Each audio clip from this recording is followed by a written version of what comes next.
ഈശോ മിശിഹായെ സ്തുതിയായിരിക്കട്ടെ. എനിക്ക് ഒത്തിരി സന്തോഷം. ഈ രാത്രി എല്ലാവരും ഉറങ്ങുന്നയൊക്കെ സമയത്ത് ഈശോയുടെ കൂടെ ആയിരിക്കാൻ വേണ്ടി ഇത്രയും പേര് ഈ ദേവാലയത്തിൽ ഒന്നിച്ചു കൂടിയല്ലോ. ഒത്തിരി സന്തോഷം. എൻ്റെ പേര് സ്നേഹ. ഞാൻ വയനാട്ടിൽ നിന്ന് വരുവാ. എൻ്റെ വീട്ടിൽ ഞാൻ എന്നെ ഒന്ന് ജസ്റ്റ് ചെറുതായിട്ട് ഇൻട്രൊഡ്യൂസ് ചെയ്യാം. എൻ്റെ പേര് സ്നേഹ. ഞാൻ വയനാട്ടിൽ നിന്ന് വരുന്നു. എൻ്റെ വീട്ടിൽ പപ്പയുണ്ട്, അമ്മയുണ്ട്, എനിക്ക് 2 അനിയന്മാരും ഉള്ളത്. ഞാനിവിടെ വന്ന് നിൽക്കുമ്പോൾ എന്നെ കണ്ടാൽ തന്നെ അറിയാം ഞാൻ ഇത്രയേ ഉള്ളൂ. എനിക്കിങ്ങനെ വലിയ പ്രസംഗം പറയാനോ വലിയ ക്ലാസ് എടുക്കാനോ ഒന്നും അറിയത്തില്ല കേട്ടോ. ഞാൻ എൻ്റെ ചെറിയൊരു ടെസ്റ്റിമണി ഷെയർ ചെയ്യാൻ വേണ്ടി ഇവിടെ ആയിരിക്കുന്നത്. ഞാൻ ആദ്യം ഒരു ക്വസ്റ്റ്യൻ ചോദിച്ച് സ്റ്റാർട്ട് ചെയ്തോട്ടെ. ഒരു സ്റ്റാർട്ടിങ് ട്രബിളില്ലേ, അപ്പോൾ നന്നായി ഒരു ക്വസ്റ്റ്യൻ ചോദിക്കുമ്പോഴത്തേനും ഒരു ഫ്ലോ അങ്ങ് വരും. ഞാൻ വളരെ ഏറ്റവും സിമ്പിളായിട്ടൊരു ക്വസ്റ്റ്യൻ ചോദിച്ചോട്ടെ.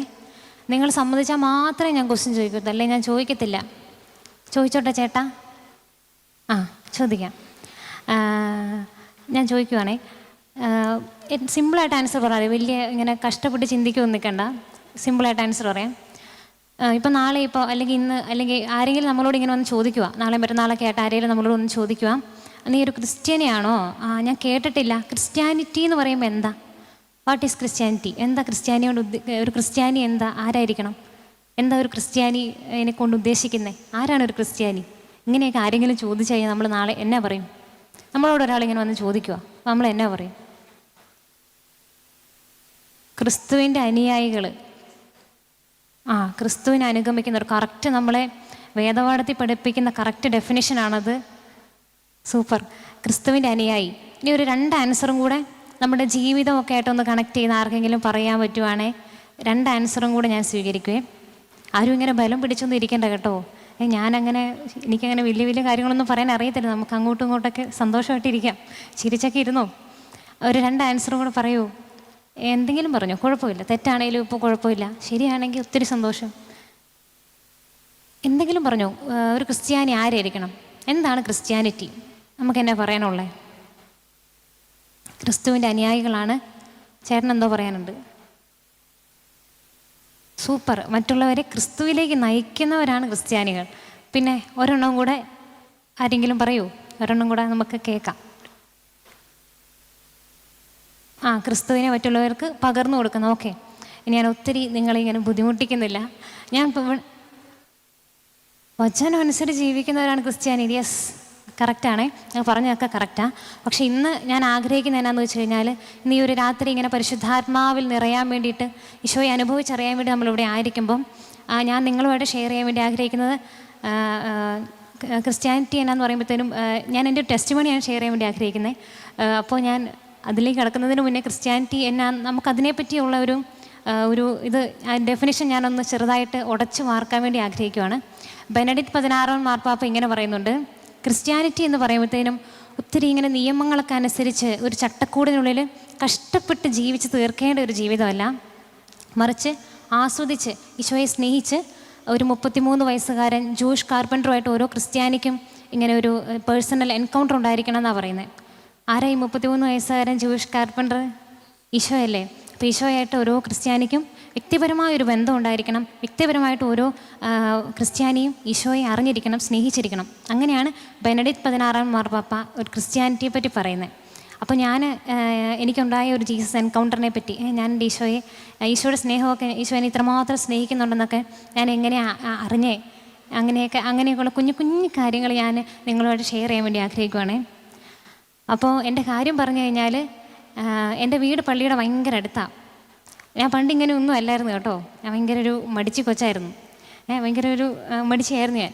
അപ്പോൾ എൻ്റെ വീട് പള്ളിയുടെ ഭയങ്കര അടുത്താണ്. അതുകൊണ്ട് എന്നാന്ന് വെച്ച് കഴിഞ്ഞാൽ, ഇങ്ങനെ രാവിലെ എല്ലാം പപ്പയും അമ്മയും ഇങ്ങനെ എണീപ്പിച്ച് ഇങ്ങനെ ഇന്നും പള്ളി കൊണ്ടുപോയിരുന്നു. എൻ്റെ 2 അനിയന്മാരെയൊക്കെ പണ്ട് മുതലേ ഇങ്ങനെ കുഞ്ഞിലെ തൊട്ടേ ഇങ്ങനെ എണീപ്പിച്ച് എന്നും പള്ളി കൊണ്ടുപോകും. അപ്പോൾ വയനാട്ടിലാണേ, അപ്പോൾ നിങ്ങൾക്കൊക്കെ അറിയാമായിരിക്കും, ഇച്ചിരി തണുപ്പൊക്കെ ഉള്ള സ്ഥലമാണ്.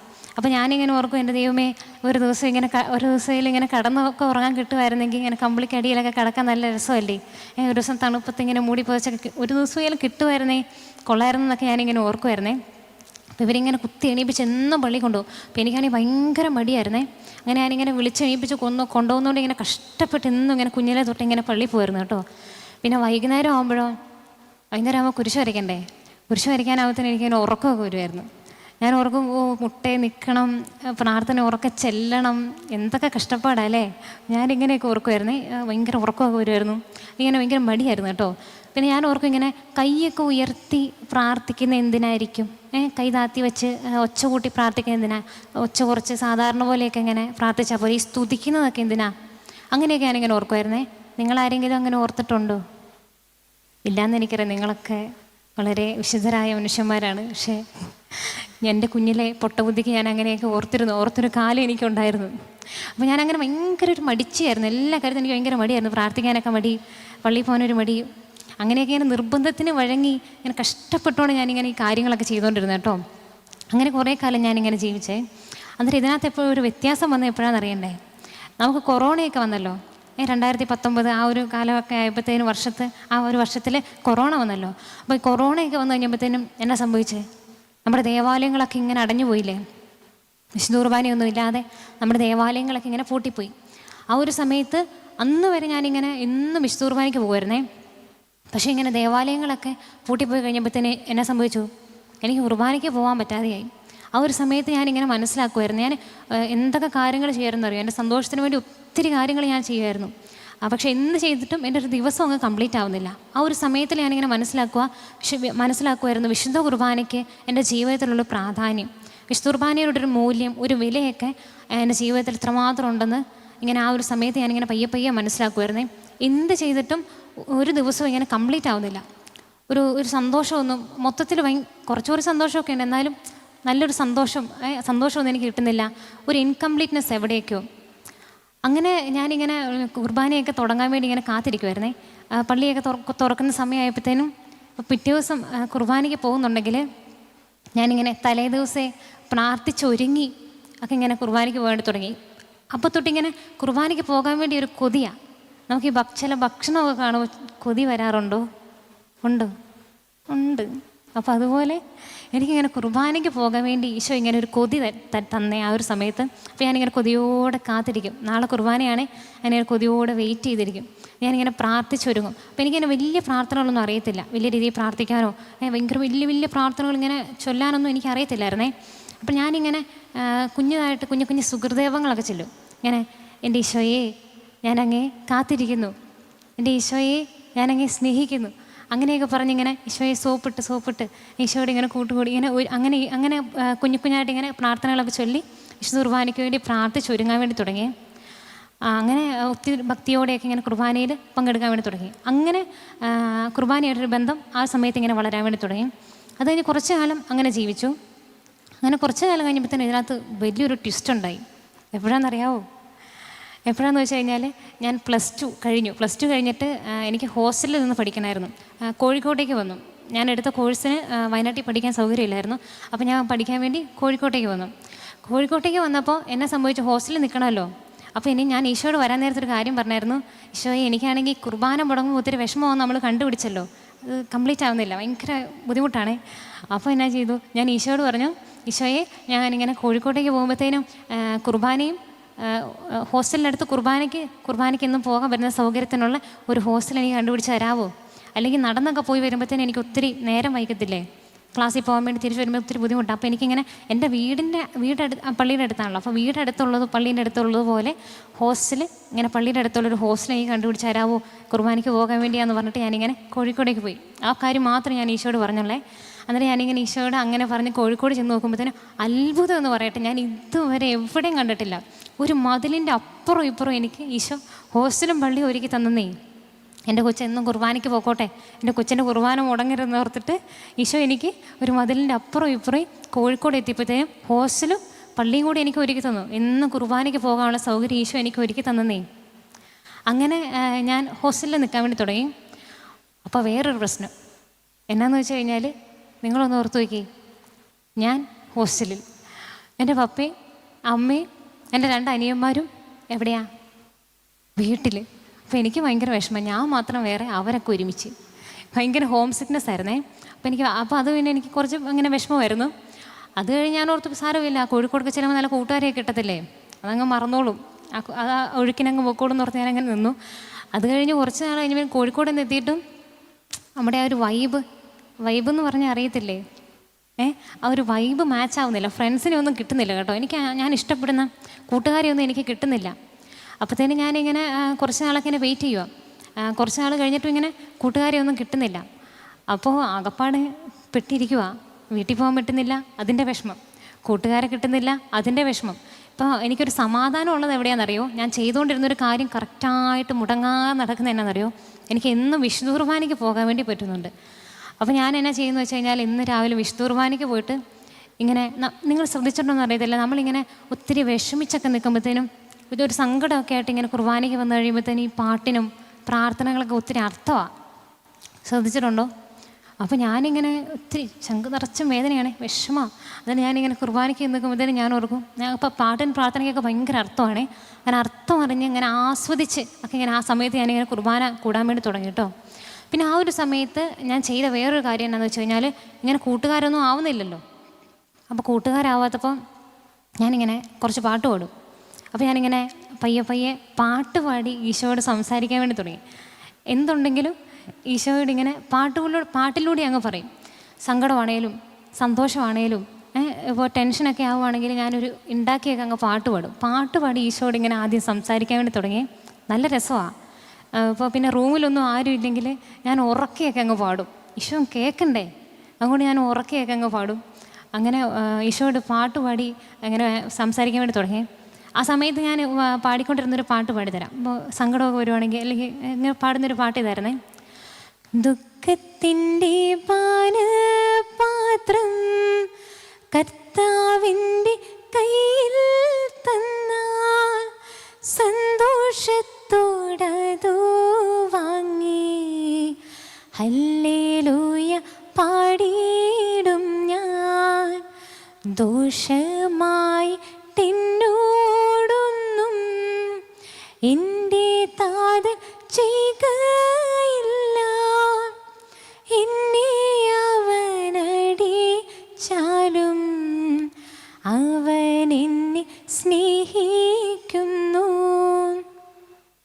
അങ്ങനെ പാട്ടുപാടി ഈശോയോട് സംസാരിക്കാൻ വേണ്ടി തുടങ്ങി.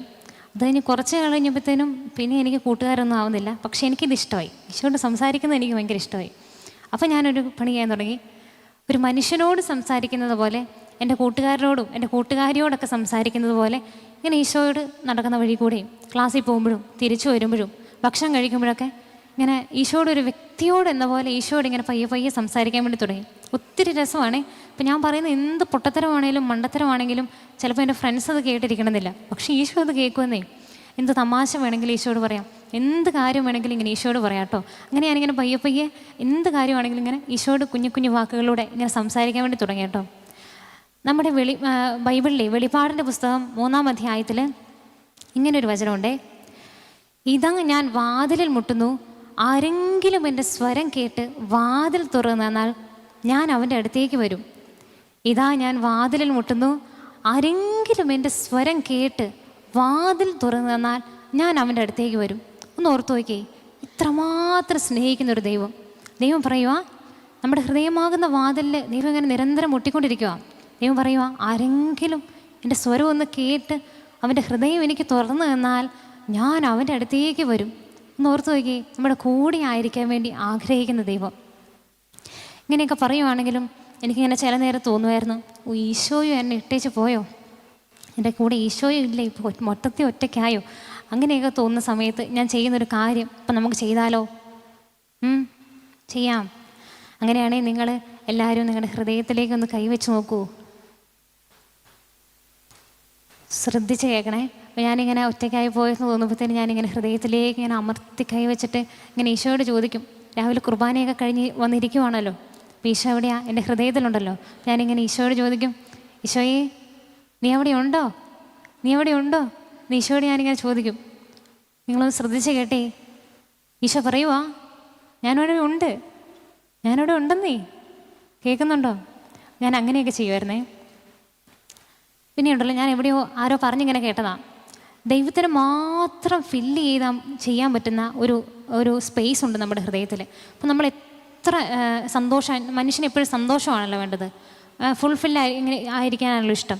അപ്പോൾ എത്ര വലിയ ജോലിയുണ്ടോ, ഒത്തിരി പൈസയുണ്ടോ, നമുക്ക് എന്തുമാത്രം സുഖസൗകര്യങ്ങളുണ്ടെന്നോ, ഈ ലോകം നമ്മുടെ മുന്നിലേക്ക് വെച്ച് നീട്ടുന്ന എന്തുമാത്രം കാര്യങ്ങൾ നമുക്കുണ്ടെന്ന് പറഞ്ഞാലും, എത്ര സന്തോഷം നമ്മൾ അനുഭവിക്കുന്നുണ്ടെന്ന് പറഞ്ഞാലും, അവിടെ എവിടെയും നമ്മുടെ ഹൃദയത്തിൽ ഒരു എംപ്റ്റിനെസ് ഉണ്ടാവും.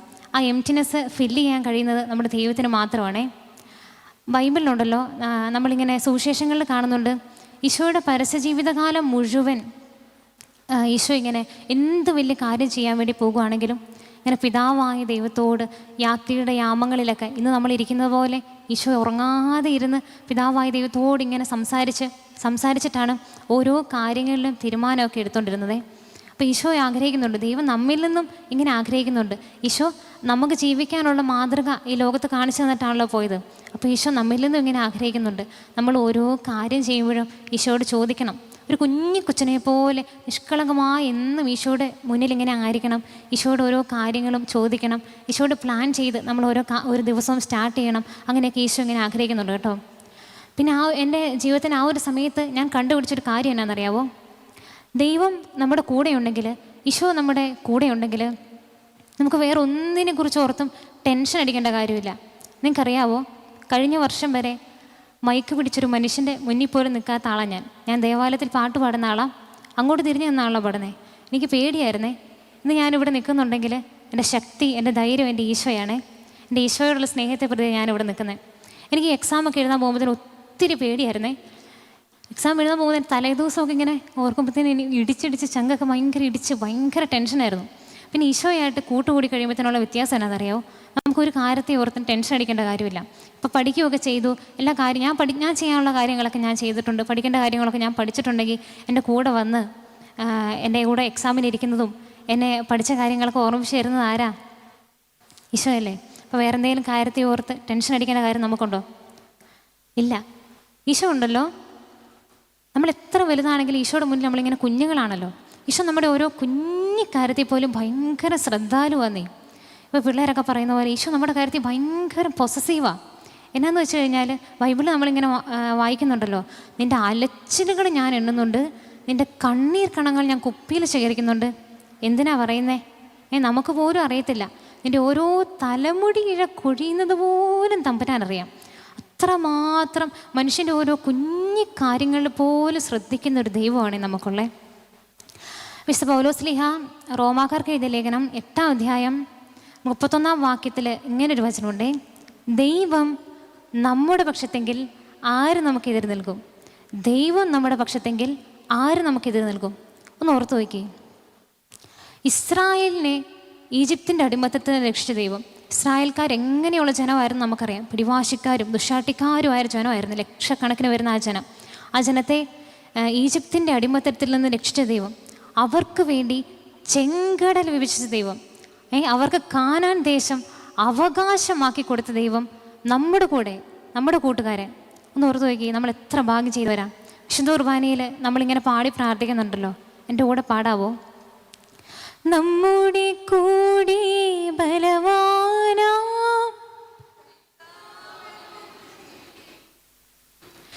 രാജാവാം ദൈവം നമ്മോടൊത്തെന്നും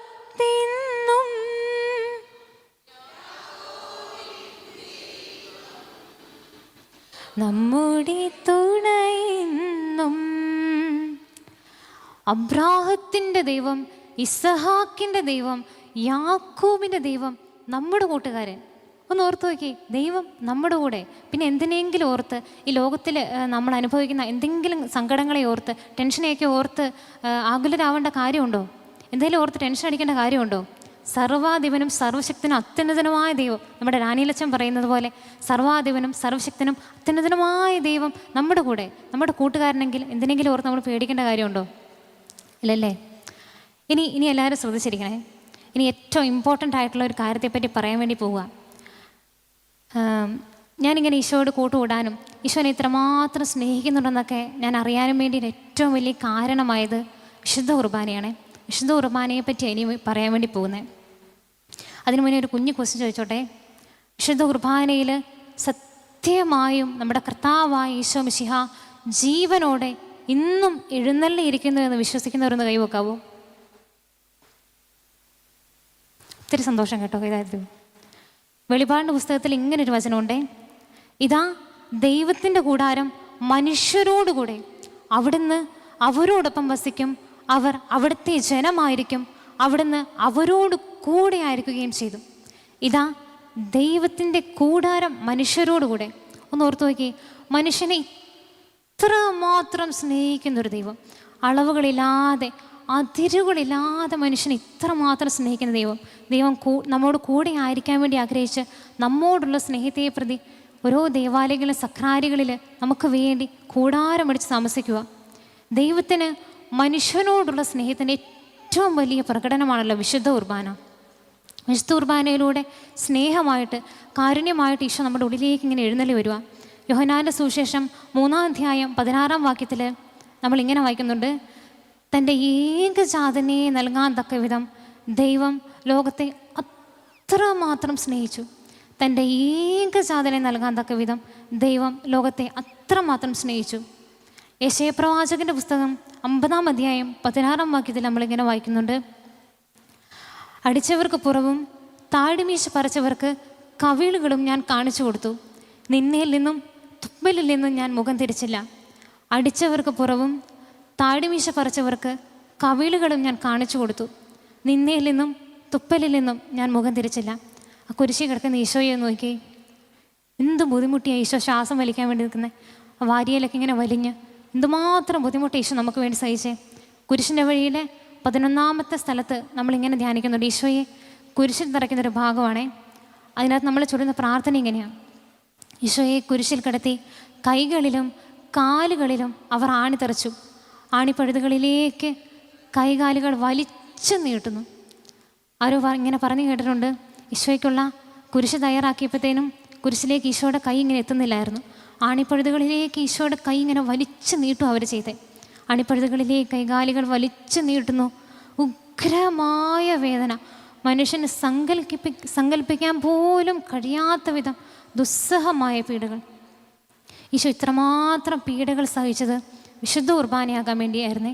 ഈശോ ഇങ്ങനെ കുരിശി കിടക്കുമ്പോഴത്തേനും നമ്മളെ ഓരോരുത്തരെയും മുഖം ഈശോയുടെ മനസ്സിലിങ്ങനെ ഉണ്ടായിരുന്നു. നിനക്ക് വേണ്ടിയാ, നിന്നോടുള്ള സ്നേഹത്തെ പ്രതിയാ ഈശോ വിശുദ്ധ കുർബാനയായി മാറിയത്. ഓരോ വിശുദ്ധ കുർബാനയിലും നമുക്കത് കണ്ണുകൊണ്ട് കാണാൻ സാധിക്കുന്നതില്ലെങ്കിലും സ്വർഗം ഇങ്ങനെ ഭൂമിയെ ചുംബിക്കുന്ന നിമിഷങ്ങളാണ്. സ്വർഗവും ഭൂമിയും കൂടി ഇങ്ങനെ കൂട്ടിമുട്ടുന്ന സമയമാണ്. മാലാഖമാരും സകല വിശുദ്ധരും സ്വർഗവാസികളും പരിശുദ്ധ അമ്മയൊക്കെ ഈ ദേവാലയത്തിൽ ഇങ്ങനെ ആയിരിക്കുക ഓരോ വിശുദ്ധ കുർബാനയുടെ സമയത്തും. അത്ര അനുഗ്രഹപ്രദമായ ഒരു സമയത്ത് സ്വർഗവും ഭൂമിയും കൂടെ ഇങ്ങനെ ഒന്നിച്ച് മുട്ടിയിരിക്കുന്ന ഈ ഒരു സമയത്ത് ദേവാലയത്തിലായിരിക്കാൻ സാധിക്കുക, ഈശോയുടെ ബലിയിൽ പങ്കെടുക്കാൻ വേണ്ടി സാധിക്കുക എന്ന് പറയുന്നത് തന്നെ ഒത്തിരി വലിയ അനുഗ്രഹമാണ്.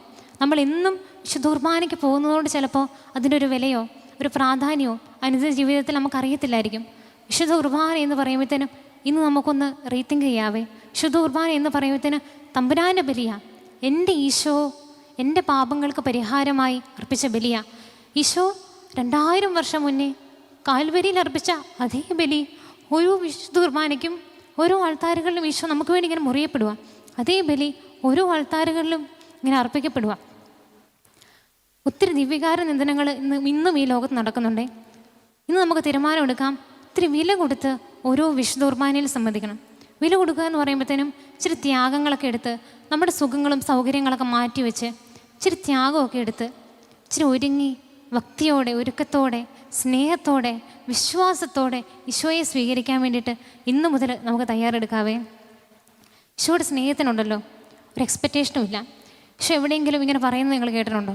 നീ ഇങ്ങനെ ആയാലേ ഞാൻ നിന്നെ സ്നേഹിക്കുള്ളൂ, നീ ഇങ്ങനെ ചെയ്താലേ സ്നേഹിക്കുള്ളൂ, ഇനി ഇത്രമാത്രം എന്തെങ്കിലും കാര്യങ്ങളൊക്കെ അച്ചീവ് ചെയ്യണം എന്നാലേ ഞാൻ നിങ്ങളെ സ്നേഹിക്കുള്ളൂ, അങ്ങനെ ഈശോ പറഞ്ഞിട്ടുണ്ടോ? ഈശോ ഒരിക്കലും എവിടെയും പറഞ്ഞിട്ടില്ല. ഈശോ നമ്മിൽ നിന്നൊന്നും ആഗ്രഹിക്കുന്നില്ല കേട്ടോ. ഈശോ പാപിയാണോ? സാരമില്ല, നഷ്ടപ്പെട്ട ഒരെണ്ണത്തെ അന്വേഷിച്ച് ആ 99 ആടുകളെ അവിടെ നിർത്തി നഷ്ടപ്പെട്ട ഒന്നിനെ തേടിപ്പോകുന്ന നല്ല ഇടയനാണ് നമ്മുടെ തമ്പുരാൻ. പാപിയാണോ? കുറവുകളുണ്ടോ? സാരമില്ല, എന്ത് കുറവുകളുണ്ടെങ്കിലും അതിനെല്ലാം നിറവുകളാക്കാൻ കഴിയുന്ന തമ്പുരാനാണ്. നമ്മുടെ ഹൃദയങ്ങൾ അറിയുന്ന തമ്പുരാനാണ് നമ്മുടെ ദൈവം. നമ്മൾ പ്രാർത്ഥിക്കുന്നതിന് മുന്നേ തന്നെ നമ്മുടെ ഹൃദയത്തിൽ എന്നാന്നറിയുന്ന തമ്പുരാനാണ്. നമ്മുടെ ഓരോ കുഞ്ഞിക്കാര്യത്തിൽ പോലും ശ്രദ്ധാലുവായ ദൈവമാണ്. ഇനി മുതൽ നമുക്ക് ഇന്നൊരു തീരുമാനം എടുക്കാം, ഓരോ വിശുദ്ധ കുർബാനയിലും ഒത്തിരി ശ്രദ്ധയോടെ ഒരുക്കത്തോടെ ഓരോ വിശുദ്ധ കുർബാനയിൽ സംബന്ധിക്കും. എന്നൊരു തീരുമാനം എടുക്കാവേ. വിശുദ്ധ കുർബാന എന്ന് പറയുമ്പോഴത്തേനും സ്നേഹത്തിൻ്റെ കൂദാശയാണ്. ഈശോയുടെ സ്നേഹമാണ് വിശുദ്ധ കുർബാനയിലൂടെ നമ്മിലേക്ക് ഇങ്ങനെ എഴുന്നള്ളി വരുന്നത്. ഈശോയുടെ സ്നേഹവും കരുണയും. വിശുദ്ധ കുർബാനയിൽ കുർബാനോത്സവമൊക്കെ എടുത്ത് ഒത്തിരി ശ്രദ്ധയോടെ ഇങ്ങനെ കൂടാൻ വേണ്ടി നമ്മൾ ശ്രമിക്കുമ്പോഴത്തേനും ഓരോ വരികളും ഇങ്ങനെ ശ്രദ്ധിച്ചറിയാം.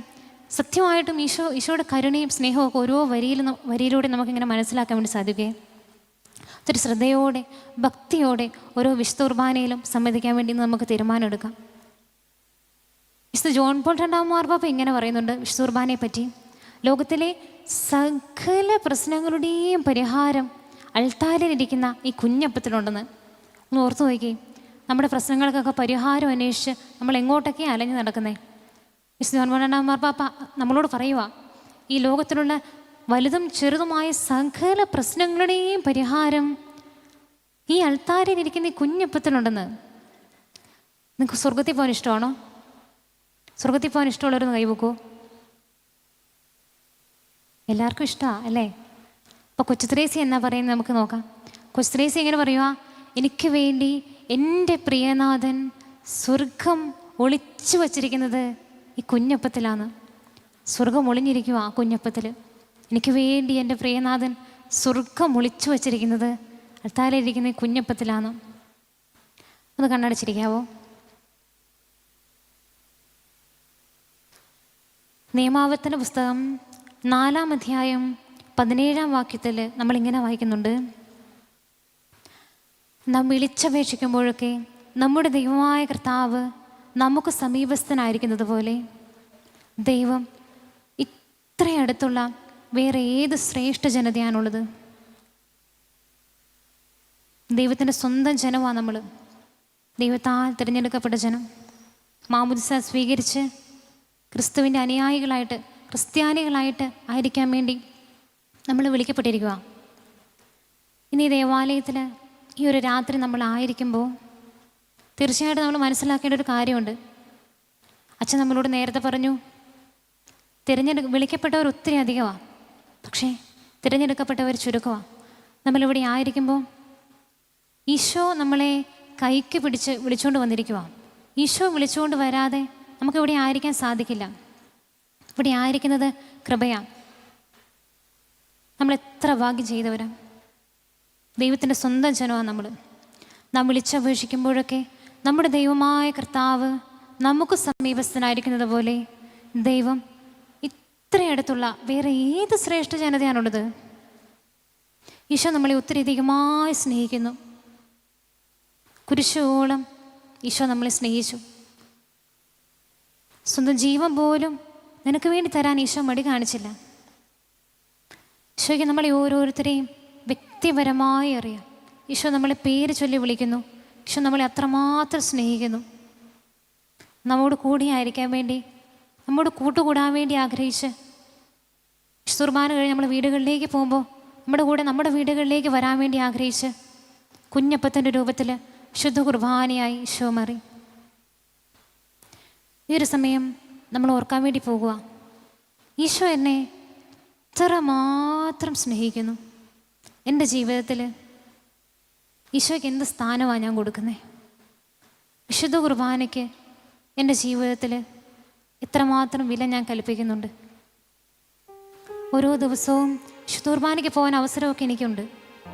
അനുദിന വിശുദ്ധ കുർബാനയിൽ സംബന്ധിക്കണമെന്ന് ഒരാഗ്രഹം എനിക്കുണ്ടോ? വിശുദ്ധ കുർബാനയുടെ എത്രമാത്രം ഭക്തിയും വിശ്വാസവും സ്നേഹമൊക്കെ എനിക്കുണ്ട്. ഈശോയെ പറ്റി മറ്റൊരാളോട് പറയാൻ വേണ്ടിയിട്ട് എനിക്ക് സന്തോഷമാണോ ഉള്ളത്, അല്ലെങ്കിൽ എനിക്ക് നാണക്കേടാണോ തോന്നുന്നത്? ഈശോ ഉടുതുണിക്ക് മറുതുണി ഇല്ലാതെ ഇത്രയും ആൾക്കാരുടെ മുന്നിൽ നിനക്ക് വേണ്ടി കുരിശ് മരിച്ചു. നിനക്ക് ആവശ്യങ്ങൾ നേടിത്തരാൻ വേണ്ടിയിട്ട്, നിൻ്റെ പ്രാർത്ഥന നിയോഗങ്ങളൊക്കെ സാധിച്ചു തരാൻ വേണ്ടി മാത്രമുള്ള ഒരു ദൈവമായിട്ടാണോ, ഒരാളായിട്ടാണോ ഈശോയെ കാണുന്നേ? ഈ ഒരു സമയം നമ്മുടെ ജീവിതത്തിൽ ഇന്നലെ വരെ സംഭവിച്ചു പോയാൽ എല്ലാം നമുക്ക് ഈ സമയം മറക്കാം. ഈ ഒരു സമയം ഈശോയെ ഇന്ന് വരെ സ്നേഹിച്ചിട്ടില്ലാത്തത്ര സ്നേഹിക്കാൻ വേണ്ടി പോകുക. ഇന്ന് ഈ ഒരു രാത്രി ഇവിടെ നിന്ന് പോകുമ്പോൾ ഈശോയുടെ സ്നേഹം നമുക്ക് അനുഭവിക്കണം. പരിശുദ്ധാത്മാവിനാൽ നിറഞ്ഞ് നമുക്ക് ഇവിടുന്ന് പോകണം. ഈ ഒരു സമയം നമുക്ക് കാൽവരിയിൽ ഈശോയുടെ കുരിശിൻ്റെ ചുവട്ടിലായിരിക്കാം. ഈശോയ്ക്ക് വേണ്ടി അവിടെ കുരിശൊരുക്കുക. പടയാളികളൊക്കെ അട്ടഹസിക്കുന്നുണ്ട്. ഈശോയെ നമുക്കവിടെ കാണാം. മാതാവ് കൊടുത്തൊരു കുപ്പായം ഈശോ ഇട്ടിട്ടുണ്ട്. ഒന്ന് ശ്രദ്ധിച്ചു നോക്കിയേ.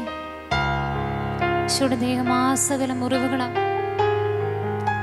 ഈശോയുടെ ശരീരത്തിൽ ഒരു സ്ഥലം പോലുമില്ല മുറിവുകളില്ലാതെ. വലുതും ചെറുതുമായ ഒത്തിരി മുറിവുകളാണ്. ഈശോയുടെ തലയിൽ ആഴമായി ഇങ്ങനെ ആഴത്തിൽ ഇറക്കി വച്ച ഒരു മുൾമുടിയുണ്ട്. തലയിലേക്ക് മുള്ളിങ്ങനെ കുത്തി ഇറങ്ങിയിട്ട് ഈശോയുടെ മുഖത്തുകൂടെ ഇങ്ങനെ ചോര ഒലിച്ചിറങ്ങുക. ഈശോയുടെ മുടിയൊക്കെ ഇങ്ങനെ ചോരയെ കുളിച്ചിരിക്കുക. താടിയിലൂടെയൊക്കെ ഇങ്ങനെ ചോര ഇറ്റിറ്റ് വീഴുക. ഈശോയുടെ കണ്ണുകളിലേക്ക് വന്ന് നോക്കിക്കേ. ഈശോ ഒത്തിരി ക്ഷീണിച്ചിരിക്കുക. ഈ ഒരു സമയം ഈശോ നമ്മുടെ കണ്ണുകളിലേക്ക് നോക്കി നമ്മളോട് ഇങ്ങനെ പറയുക. നമ്മളെ പേര് ചൊല്ലി വിളിച്ച് ഈശോ ഇങ്ങനെ പറയുക, നിനക്ക് വേണ്ടിയാ,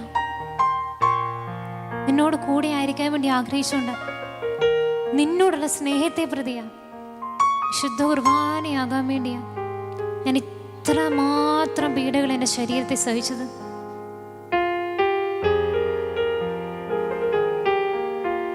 നമ്മുടെ ജീവിതത്തിൽ ഇന്ന് വരെ ഈശോയെ സ്നേഹിച്ചിട്ടില്ലാത്തത്ര അധികമായി ഈശോയെ ഈ സമയം സ്നേഹിക്കാൻ വേണ്ടി പോകുക. പയ്യെ ഈശോയുടെ തലയിലിരിക്കുന്ന ആ മുൾമുടി എടുത്ത് പയ്യെ താഴെ വെക്കാവോ? ഈശോയ്ക്ക് ആ മുൾമുടി ഒത്തിരി വേദന നൽകുന്നുണ്ട്.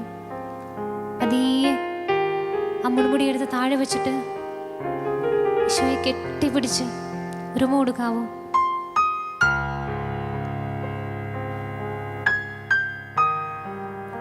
ഈശോയെ കെട്ടിപ്പിടിച്ച് ഉരുമ കൊടുത്തിട്ട് ക്ഷീണിച്ചിരിക്കുന്ന ഈശോയെ നോക്കി, ഈശോയുടെ കണ്ണുകളിലേക്ക് നോക്കി, ഹൃദയത്തിൽ നിന്നും ഒത്തിരി ആത്മാർത്ഥമായി ഈശോയോട് പറയണേ.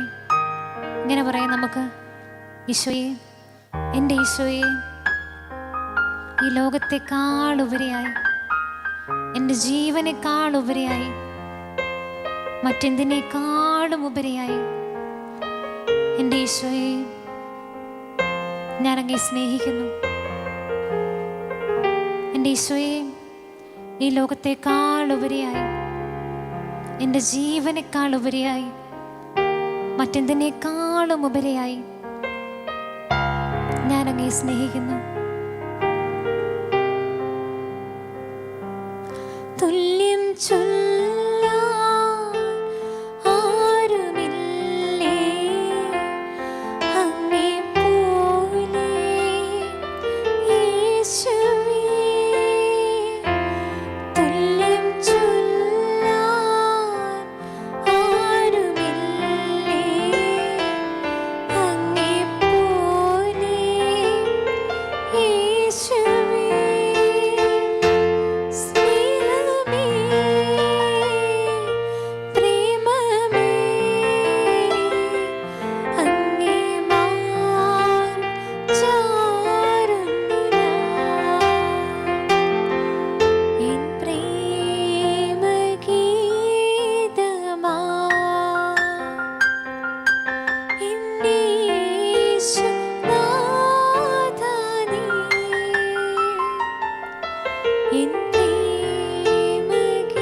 ഈശോയ്ക്ക് ഇന്ന് മുതൽ ജീവിതത്തിൽ 1-ാം സ്ഥാനം കൊടുക്കണം കേട്ടോ.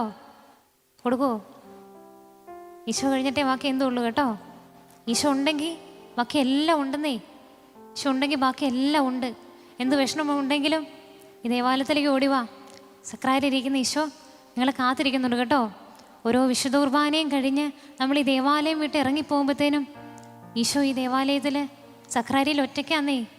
ഈശോ നിങ്ങളെ കാത്തിരിക്കുക. പിറ്റേ ദിവസം ഭക്തിയോടെ ഒരുക്കത്തോടെ ഈശോയെ സ്വീകരിക്കാൻ വേണ്ടി നിങ്ങൾ വരുന്നതും കാത്ത് ഈശോ ഈ സക്രാരിയിലായിരിക്കുക. ഈശോയെ സ്നേഹിക്കാൻ കേട്ടോ. ഈ ഒരു കാലഘട്ടത്തിൻ്റെ ആവശ്യമാണ് ദിവ്യകാരുണ്യ ഭക്തി. ഈശോയെ സ്നേഹിക്കാം. ഒത്തിരി നിന്ദനങ്ങൾ ഈശോ ഈ കാലത്ത് ഇങ്ങനെ ഏറ്റുവാങ്ങുക. ഇന്നും ഈശോ ഒത്തിരി വേദന അനുഭവിക്കുക. ഒത്തിരി ആൾക്കാർ ഒരുക്കമില്ലാതെ, ഭക്തിയില്ലാതെ, യോഗ്യതയില്ലാതെ ഈശോയെ സ്വീകരിക്കുന്നേ.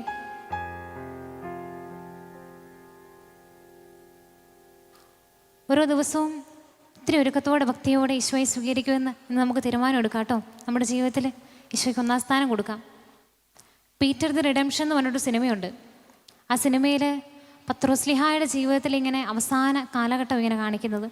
പത്രോസ്ലിഹായുടെ ജീവിതത്തിലെ അവസാന കുറച്ച് നാളുകൾ നീറോ ചക്രവർത്തിയുടെ കീഴിൽ ഇങ്ങനെ ജയിലിലാണ്. ഒത്തിരി വയസ്സായി ഇങ്ങനെ ഇരിക്കുക. സിനിമയിൽ അങ്ങനെയാണ് കാണിക്കുന്നത്. അപ്പോൾ നീറോ ചക്രവർത്തിയുടെ ജന്മദിനത്തിൻ്റെ അന്ന് നീറോ ചക്രവർത്തി ഇങ്ങനെ അന്ന് പത്രോസ്ലിഹായെ വധശിക്ഷയ്ക്ക് വിധിച്ചു. കുരിശുമരണമാണ് വിധിച്ചിരിക്കുന്നത്. പത്രോസ്ലിഹായോട് ചോദിക്കുന്നുണ്ട്, നിങ്ങൾക്ക് എന്തെങ്കിലും ലാസ്റ്റ് വിഷ് ഉണ്ടോ? മരിക്കാൻ പോവുമല്ലേ, എന്തെങ്കിലും അവസാനമായിട്ട് എന്തെങ്കിലും ചെയ്തു തരാൻ വേണ്ടി ആഗ്രഹിക്കുന്നുണ്ടോ? അപ്പോൾ പത്രോസ്ലിഹ ഇങ്ങനെ പറയുന്നുണ്ട്, എൻ്റെ തമ്പുരാന് കുരിശി തറച്ചതുപോലെ നേരെ ഇങ്ങനെ കുരിശി കിടക്കാനുള്ളൊരു യോഗ്യത എനിക്കില്ല. അതുകൊണ്ട് എന്നെ തല കീഴായി കുരിശി തറയ്ക്കാൻ പറ്റുമോ? അങ്ങനെ മതി, അങ്ങനെ തറച്ചാൽ മതിയെന്ന് പത്രോസ്ലിഹ പറയുക. അപ്പോൾ നീറോ ചക്രവർത്തി അത് സമ്മതിച്ചു. അപ്പോൾ ആ സിനിമയിലുടനീളം ഇങ്ങനെ കാണാൻ പത്രോസ്ലിഹ ഒത്തിരി ഗിൽറ്റിലാണ്. 3 വർഷം ഈശോയുടെ കൂടെ ഇങ്ങനെ ഈശോയുടെ ചങ്കായി നടന്നിട്ട് അവസാനം ഈശോയെ തള്ളിപ്പറയേണ്ടി വന്നല്ലോ. അപ്പോൾ ആ സിനിമയിലുടനീളം ഇങ്ങനെ പത്രോസ്ലിഹ ഒത്തിരി വിഷമത്തിലായിട്ട് നമുക്കിങ്ങനെ കാണാം. അപ്പോൾ അവസാനം ഇങ്ങനെ നീറോ ചക്രവർത്തി ആ ലാസ്റ്റ് വിഷ സമ്മതിച്ചു. അപ്പോൾ പത്രോസ്ലിഹ ഇങ്ങനെ കുരിശിൻ്റെ അടുത്തേക്ക് ഇങ്ങനെ നടന്ന് നീങ്ങുക. പയ്യെ കുരിശിൻ്റെ അടുത്തേക്ക് ഇങ്ങനെ നടന്നു പോകുന്ന സമയത്ത് ആ സിനിമയിൽ അതുവരെയും കാണിക്കാത്ത അത്ര സന്തോഷത്തോടെയും ആത്മവിശ്വാസത്തോടെയൊക്കെ ഇങ്ങനെ പത്രോസ്ലിഹായ സമയത്ത് ഇങ്ങനെ കാണുക. അങ്ങനെ സന്തോഷത്തോടെ ഭയങ്കര ആത്മവിശ്വാസത്തോടെ പത്രോസ്ലിഹ ഇങ്ങനെ ആകാശത്തേക്ക് നോക്കി ഇങ്ങനെ പറയുന്നുണ്ട്, this time I will never fail you Lord. This time I will never fail you Lord. തനിക്ക് മരിക്കാനുള്ള കുരിശ് അവിടെ റെഡി ആയിരുന്നു. ആ കുരിശിനെ കണ്ട് പത്രോസ്ലിഹ പേടിച്ചില്ല. ഇതുപോലെ സ്ലിഹന്മാരിലും മരണത്തെ മുന്നിൽ കണ്ടപ്പോൾ പോലും സ്ലിഹന്മാരിലും രക്തസാക്ഷികളും ഒക്കെ ഉണ്ടായിരുന്ന, വിശുദ്ധരിലൊക്കെ ഉണ്ടായിരുന്ന ആ ഒരു ദൈവസ്നേഹം ഉണ്ടല്ലോ. ഈശോയെ പ്രതി അവർക്ക് പേടിയില്ലായിരുന്നു. ഈശോയെ പ്രതി എന്തും ചെയ്യാൻ അവർ തയ്യാറായിരുന്നു. അപ്പം അവരിലൊക്കെ ഉണ്ടായിരുന്ന, അവരുടെ ഹൃദയങ്ങളിലൊക്കെ ഉണ്ടായിരുന്ന ആ ഒരു ദൈവസ്നേഹം നമ്മുടെ ഹൃദയങ്ങളിലും നിറയാൻ വേണ്ടിയിട്ട് ഈശോയോടുള്ള സ്നേഹത്തെ പ്രതി ഒത്തിരി കാര്യങ്ങൾ ചെയ്യാൻ വേണ്ടിയിട്ടുള്ള കൃപയ്ക്ക് വേണ്ടി ഓരോ ദിവസവും നമുക്ക് പ്രാർത്ഥിക്കാവേ. ഞാനൊരു കാര്യം പറയട്ടെ. ദേവാലയത്തിൽ ഈ ബലിപീഠത്തിൽ വന്ന് ഓരോ ദിവസവും ദേവാലയത്തിലേക്ക് വന്ന് ഈ ബലിപീഠത്തിൽ നമ്മൾ ഓരോ നിയോഗങ്ങൾ അർപ്പിച്ച് പ്രാർത്ഥിക്കുമ്പോഴത്തേനും നമ്മുടെ ജീവിതത്തിലെ ഓരോ കെട്ടുകൾ ബലിപീഠത്തിലേക്ക് സമർപ്പിച്ച് നമ്മൾ പ്രാർത്ഥിക്കുമ്പോഴത്തേനും ഞാൻ പറയട്ടെ, ഈ ബലിപീഠത്തിൽ അഴിയാത്ത കെട്ടുകളില്ല. ഈ ബലിപീഠത്തിൽ അഴിയാത്ത കെട്ടുകളില്ല. വിശുദ്ധ കുർബാനയിൽ നിന്നും അഴിഞ്ഞു കിട്ടാത്ത ഒരു കെട്ടുകളുമില്ല. ഈശോ ഉണ്ടല്ലോ. ഈശോയ്ക്ക് നിങ്ങളെല്ലാവരും ഒത്തിരി ഇഷ്ടമാന്നേ. ഓരോ ദിവസവും കൂടുതലായിട്ട് ഈശോയെ സ്നേഹിക്കാൻ വേണ്ടിയിട്ടുള്ള കൃപയ്ക്ക് വേണ്ടി ഈശോ നമ്മളെ ഒത്തിരി അധികമായി സ്നേഹിക്കുന്നു. ഈശോയെ എത്ര തിരിച്ച് സ്നേഹിച്ചാലും മതിയാവത്തില്ല. ഈശോ സ്നേഹിക്കുന്നത് പോലെ ഈശോയെ സ്നേഹിക്കാൻ വേണ്ടി ഈശോയെ എന്നെ പഠിപ്പിക്കണേ എന്നൊക്കെ പ്രാർത്ഥിച്ച് ഈശോയെ സ്നേഹിച്ച് വിശുദ്ധ കുർബാനയെ സ്നേഹിച്ച് ജീവിക്കാൻ വേണ്ടിയിട്ട്, ശക്തിയോടെ ജീവിക്കാൻ വേണ്ടിയിട്ട് ഈശോയ്ക്ക് വേണ്ടി ഇങ്ങനെ തീ പിടിച്ച് നടക്കണം. ഈശോയ്ക്ക് വേണ്ടി എല്ലാ കാര്യങ്ങളും ചെയ്യണം. അതിനു വേണ്ടിയിട്ടുള്ള കൃപയ്ക്ക് വേണ്ടിയിട്ട് ഓരോ ദിവസവും വിശുദ്ധ കുർബാനയിൽ നമുക്ക് പ്രാർത്ഥിക്കാം. വിശുദ്ധ കുർബാനയിൽ നിന്നും ശക്തി ആർജിച്ച് ഓരോ ദിവസവും നമുക്ക് സ്റ്റാർട്ട് ചെയ്യാവേ. അതിനു വേണ്ടിയിട്ടുള്ള കൃപയ്ക്കായിട്ട് നമുക്ക് പ്രാർത്ഥിക്കാം. ഈശോ എല്ലാവരെയും അനുഗ്രഹിക്കട്ടെ. ആമേൻ. Praise the lord. ആവേ മരിയ.